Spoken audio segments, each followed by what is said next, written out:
ሶቅራጥስ አቀረበለት። ሰውየው ጠጣ። አንድ ብርጭቆውን እንደጠጣ መሬት ላይ ወደቀ። ራሱን ስቶ ህይወቱ አለፈ።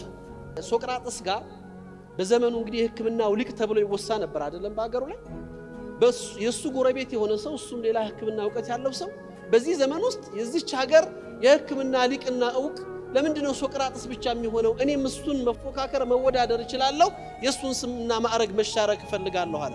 ስለዚህ በምን ልፈትናችሁ አላቸው ንጉሱ። ሁለታችንም መርዝ እንቀምምና የቀመምነውን መርዝ እንጠጣ፣ በህይወት ከዛ መርዝ ራሱን ነፃ አውጥቶ የዳነው ሰው ያ ስምና የሱ ጥበበኛ ወይም ደግሞ ሊቅ የሚለው ስም ይሰጠው ተባለ። ምን ያህል ጊዜ ይሰጣችሁ ተባለ? 40 ቀን ተወሰነ። ሶቅራጥስ ምንድነው ያደረገው?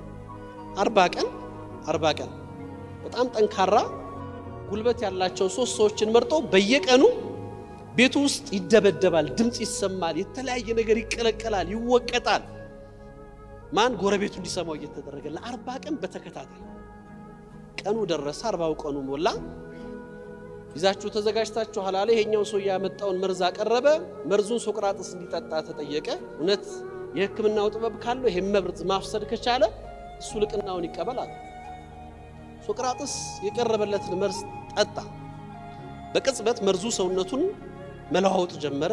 ላባ ጠመቀው፣ መንቀጥቀጥ ጀመረ። ለሱ መርዙን ያፈስዳል ብሎ ያዘጋጀው መድኃኒት ጠጣ። ከሰዓታት በኋላ ወደ ሙሉ ጤንነት ተመለሰ። በተራው ደግሞ ይሄኛው ሰውዬ እንዲጠጣ ተጠየቀ።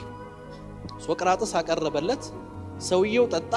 አንድ ብርጭቆውን እንደጠጣ መሬት ላይ ወደቀ። ራሱን ስቶ ህይወቱ አለፈ። ሶቅራጥስ ምንድነው የሰጠኸው ብሎ ንጉሱ ጠየቀ። ምን አድርገህ ነው? ምን አይነት መርዝ ብትሰጠው ነው?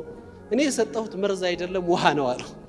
ሶቅራጥስ ሰውየው የጠጣውን መርዝ አንስቶ ብርጭቆውን ይዞ አንድ ብርጭቆ ውሃውን ጠጣ።